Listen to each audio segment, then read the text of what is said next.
name is Andrew Horner. I am the General Manager and Golf Pro here at the Mill Course in Cincinnati, Ohio. And I am going to be doing some short little videos on tips on how to stay on top of your game while we are in the shutdown. Some golf courses are open, but many are not, and it doesn't look good for them in the near future. So while we're on this mini little shutdown, there are things you can do to stay on top of your game. And so today's topic for me is going to be putting. I'm going to give you some little drills you can do inside with homemade products, some little things, drills you can do for muscle memory, and kind of have fun with it at the same time. So first thing with putting is I want to go over alignment, ball alignment, club alignment, and keeping the putter face square, okay? Over 80% of amateur golfers who I'm hoping to address here have a struggle with alignment purposes, whether it be their body, the club face, the ball. Reading's a whole different, green reading's a whole different story. But so when we go into alignment, my suggestions, you see I have whited out the or silver lined out the writing on the ball, or you can see the new triple track Callaway balls as well. I suggest you use those when after you're done reading the putt to align your ball. So then every putter, I have the newest triple track double wide putter, but every putter has an alignment aid on the top of their putter. So you're going to use that, so when we line those lines up, okay, with our target, okay, we then can make sure the club face is square, so that when we get aligned, we're not opening our feet up like this and trying to guess what is straight, okay?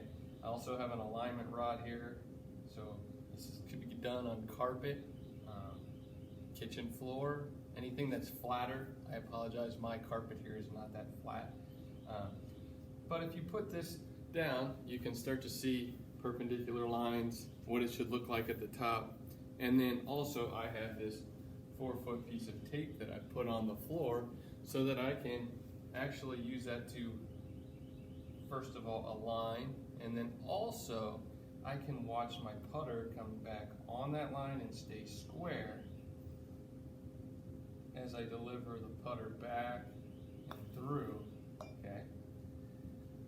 So that is one way you can start to actually see the visualization of what the putter should look like while standing over the top, okay?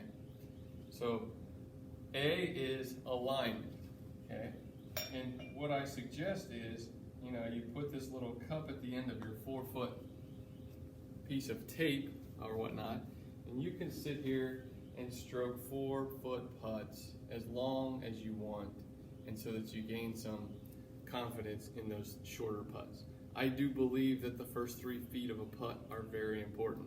If we cannot hit a putt 3 foot straight consistently, well, you're going to have a lot of trouble making those 10-footers and 15-footers that require the ball to start on line for a certain percentage of the time. So I've got this set up here, okay? I showed you that we're going to line it on the piece of tape. We can then watch the putter come back on the tape here, make sure if it's going outside or inside, or if the club face is staying open, okay? Another suggestion why I say the lines on the ball or some kind of focus point is once we get that ball aligned, we don't want to have to think about where we're hitting it anymore. Now we want to just worry about speed and consistency of the stroke. So with that, I have another drill, or a couple drills for you. It's for short putting, okay? And it will carry over into our lag putting, which I will address here shortly, okay? What you want to do is still line that thing up on the tape, okay? We're still lining our feet up, getting our eyes out over the golf ball, and we're going to stroke putts, keeping our putter on the line with our right hand only, and working on not necessarily making every putt, okay, with our right hand, but feeling the putter and what it feels like going back square and back through on shorter putts, okay? after you complete that and you're wanting to work on more muscle memory, you're then going to line it up with your left arm and left hand only on the golf club. And you too are going to see how I took that outside. Okay, we want to work on making a stroke where the putter stays back and forth on our putting stroke to give us a feel of what the left hand should feel like. Okay, then we are going to take both hands on the putter back again, and we're going to have that consistent feel of our right hand and our left hand doing the same thing, and that is trying to stay out of the putting stroke and being able to rotate our shoulders back and forth to make a consistent strike on the golf ball. Okay, so those are some short putting drills. Those are very key. It's kind of like basketball. I do believe you need to make the layups before you go back and shoot any three-pointers. So our ultimate goal as we first learn the game and we want to get our score down and down and down is to always two-putt or less. So we're going to have a lot of these shorter 3-4 foot putts that are relatively straight to make our scores get lower and lower as we go from the hundreds to the 90s to the 80s and eventually the 70s. So these next few drills, I'm going to do some lag putting drills. Okay. Again, you can use the tape where you wish not to use the tape. That's fine. Okay. I can show you when we do not use it, but we're going to still do the same thing. First, right hand. If you notice in the distance, I have a 3-foot square there. Some carpets are fast, some carpets are slow, just like greens. That's okay. You're just getting the consistency of the strike and the feel of how hard you want to hit it, keeping your body out of the putting stroke. Okay, so leaning up over it, taking your right hand and rolling the golf ball. Okay, and trying to get these golf balls inside the square, giving you a great feel of what it should feel like as you roll the golf ball in a consistent manner. Okay. Notice we're working totally on distance here. I'm not worried about too much about. We were working on direction here in the first 3 or 4 foot of our putt. Now we're working on the distance of our putt. So after doing that with the right hand, again, we're going to go ahead and go back to the left hand only. Okay. And we're going to see what it feels like to begin rolling those balls into that square with just your left hand. Okay. Then we can get into both hands as well. Okay. Making that consistent strike on that tape. We're just taking that club back through. Okay. And trying to get it inside that square. Okay. Multiple times, not just 3 times, not just 5 times. You want to make these drills harder and harder on yourselves. So like if you're on a putting green, I suggest, when you first start, my first practice is I want to make 25 3 or 4 footers right in a row before I start my practice. And I'm going to end that way too. The lag putting, okay, we have a square here, okay? We're going to try to make 20 to 25 in a row before I stop. That way I have something to measure everything against. Or per se, maybe you hit 20 putts and you see how many go in the square. And then you can, the next time you practice, see if you can better that and better that and better that until we get up closer to 18 out of 20 or 20 out of 20 in the square. So those are some great short and lag putts. Okay.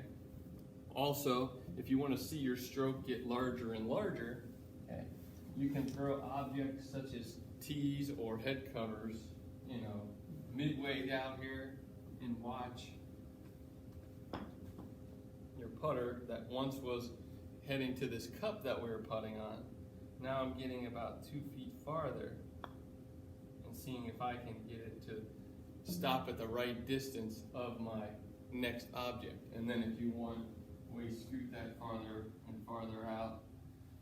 And then we are able to watch the putter head continue to get longer and longer. Okay.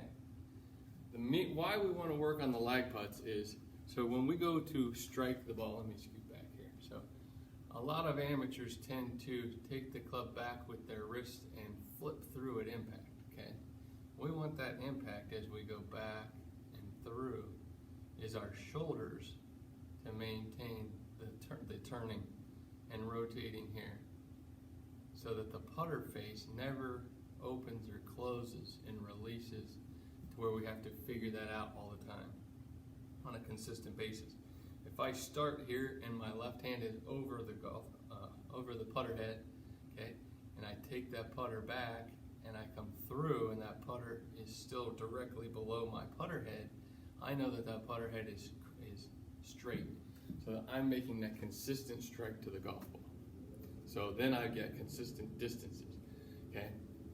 That goes where, so when you're talking about striking of the golf ball, okay, while it's on here on the ground, okay, we're looking to strike the middle to top third of the golf ball as we make that putt so that we get a consistent roll head over heels from the get-go. If we're striking the ball with our wrists on the bottom and creating backspin for the first 3 or 4 feet of the putt, now that ball's got to turn around and then head forward after being sent forward with backspin to begin with. That gives us our inconsistent rolls on the green. So that's why you're sometimes coming up with why some greens might feel like they're faster than others or slower than others. It's your actual putting stroke and where you're making contact with that golf ball. Okay, so first few drills, okay, right-handed only, left-handed only, okay, and then basically taking both hands and making them work together, okay.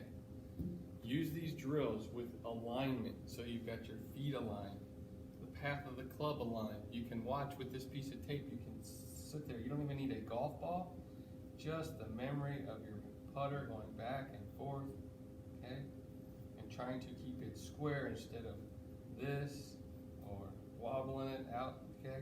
We want to make sure we try to consistently take it back and forth on that line so we have a more consistent putting stroke. I hope this helps you out.